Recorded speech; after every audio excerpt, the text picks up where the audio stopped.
इनके रगों में है, इनके डीएनए में है हिंदू मुसलमान। अगर ये हिंदू मुसलमान न करें ना तो इनकी कुर्सी खतरे में आ जाएगी। अरे उनको तो इतनी परेशानी है कि 17 महीने की सरकार में 17 साल का रिकॉर्ड दिखाने की कोशिश कर रहे हैं कि हमने इतना तक बोल दिए कि हम लोग एक पैदा करते हैं, वो 20 बच्चे पैदा करते हैं सर। अब उनके अंदर प्रजनन की क्षमता नहीं है तो उसमें भी कसूरवार क्या राष्ट्रीय जनता दल है क्या? आप लोग टोपी लगाते हैं, चादर चढ़ाते हैं, तिलक नहीं करते हैं, सीखा नहीं रखते, इस तरह का बयान। वो देश के लिए खतरा है। भारतीय जनता पार्टी देश के लिए खतरा, देश के लिए खतरा इसलिए है, देश की अखंडता और एकता को नहीं समझती है। भारतीय जनता पार्टी से इससे ज्यादा उम्मीद आप क्या रख सकते हैं? वो हिंदू मुसलमान की राजनीति करके यहां तक आई है।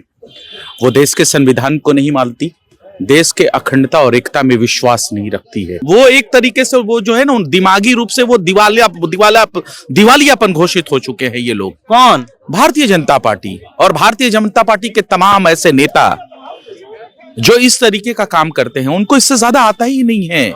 बीजेपी के विधायक है कुमार शैलेंद्र, उनका एक बयान आता है कि देखिए राजद में जो है सब मुस्लिम यानी मियां है। इन्हीं सब मुद्दे पर बातचीत करेंगे। तिलक नहीं लगाते हैं, सिर्फ टोपी पहनते हैं। हमारे साथ आरजू खान जी हैं, राजद प्रवक्ता। सर, उस बयान को कैसे देखते हैं कुमार शैलेंद्र जी का? भारतीय जनता पार्टी से इससे ज्यादा उम्मीद आप क्या रख सकते हैं? वो हिंदू मुसलमान की राजनीति करके यहां तक आई है। वो देश के संविधान को नहीं मानती, देश के अखंडता और एकता में विश्वास नहीं रखती है।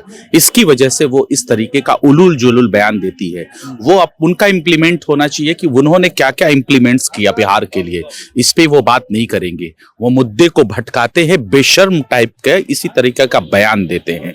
इनके रगों में है, इनके डीएनए में है हिंदू मुसलमान। अगर ये हिंदू मुसलमान न करें ना तो इनकी कुर्सी खतरे में आ जाएगी। कुर्सी खतरे में आ जाएगी। इसकी वजह से इनकी मजबूरी है, उस कुर्सी को बचाने के लिए ध्रुवीकरण की राजनीति करते हैं, बेशर्म राजनीति और बेशर्म सियासत करते हैं। वो कह रहे हैं कि हम 10 साल से यहाँ पे का विकास काम किए हैं, लेकिन 10 वोट नहीं मुसलमान लोग देते हैं। राष्ट्रीय जनता दल का डेटा नहीं, भारत सरकार का कोई एक भी डेटा दिखा दे जिसमें बिहार इस 18 साल की सरकार में, डबल इंजन की सरकार में किसी भी चीजों में आगे हो। अगर उनके पास हिम्मत है तो कोई एक डेटा जो कि भारत सरकार का डेटा होता है उसको वो दिखाएं और बताएं कि हमने ये काम किया है। अरे उनको तो इतनी परेशानी है कि 17 महीने की सरकार में 17 साल का रिकॉर्ड दिखाने की कोशिश कर रहे हैं कि हमने इतना तक बोल दिए कि हम लोग एक पैदा करते हैं, वो 20 बच्चे पैदा करते हैं सर। अब उनके अंदर प्रजनन की क्षमता नहीं है तो उसमें भी कसूरवार क्या राष्ट्रीय जनता दल है क्या? इसमें भी कसूरवार क्या राष्ट्रीय जनता दल है? किसी के अंदर अगर प्रजनन की क्षमता नहीं है, अगर वो उस चीज से निराश है, हताश है, उसको बोलते हैं अपने आप में कमी ढूंढता है, तो उसके लिए भी राष्ट्रीय जनता दल है। अरे आपको किसने रोका है? कोई भी अगर आप लेके आना चाहते हैं कानून, सरकार में आप हो, सत्ता में आप हो, आपको रोका किसने है? लेकिन इनको बेशर्मी करनी है, इसी तरीके से ध्रुवीकरण करना है, इसी तरीके की बात करनी है। आप लोग टोपी लगाते हैं, चादर चढ़ाते हैं, तिलक नहीं करते हैं, सीखा नहीं रखते, इस तरह का बयान। वो देश के लिए खतरा है। भारतीय जनता पार्टी देश के लिए खतरा, देश के लिए खतरा इसलिए है, देश की अखंडता और एकता को नहीं समझती है। यहाँ हर 18 से 22 किलोमीटर के अंदर देश की भाषाएं चेंज हो जाती हैं, लेकिन ये समाजवाद की धरती है पूरा देश। एक दूसरे से लोग लिपटे हुए हैं, चिपके हुए हैं। इस चीज को क्यों नहीं समझती है भारतीय जनता पार्टी? उसकी क्या मजबूरी है? और उनको यही सब बयानवीर हैं, ऐसे ऐसे बयान देके उनको बयानों में बनने रहना है।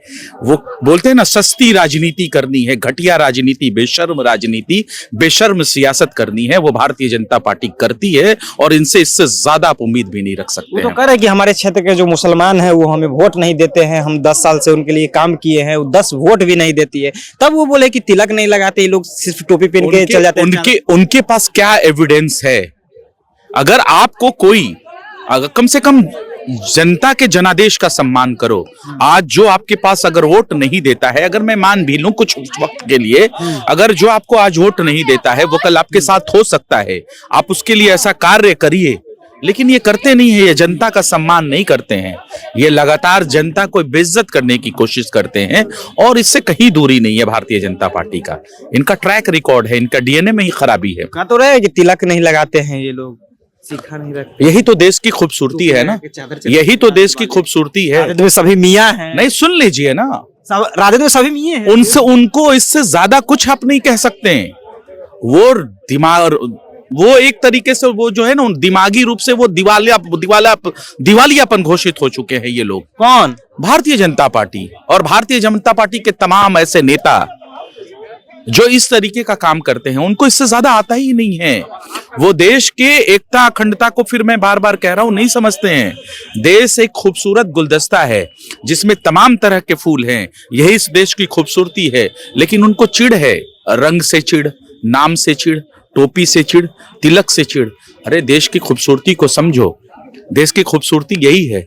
हर स्टेट में राजद में सभी मुसलमान ही हैं। अब उनको कहने दीजिए ना, अब तो बोल रहे हैं ना। अब छोड़ दीजिए, विवेक पे छोड़ दीजिए। 2025 आने वाला है, जोरदार झटका लगेगा। इसी जनता का जनादेश 2 बार राष्ट्रीय जनता दल को मिला है और राष्ट्रीय जनता दल सबसे बड़ी बिहार की पार्टी बनी है, तो इनकी इसी उलूल जुलूल बयान की वजह से बनी है। ये उलूल जुलूल बयानबाजी करे, प्रदेश की जनता राष्ट्रीय जनता दल को अपना नेता चुन चुकी है। चलिए, तो कुमार शैलेंद्र के बयान को लेकर के हम बातचीत कर रहे थे। आरजू खान हमारे साथ है, तमाम मुद्दे पर बातचीत हो रही थी। आपकी क्या प्रतिक्रिया है? अपनी प्रतिक्रिया नीचे कमेंट बॉक्स में रखिएगा। आप देख रहे थे जनता जंक्शन। बहुत बहुत धन्यवाद।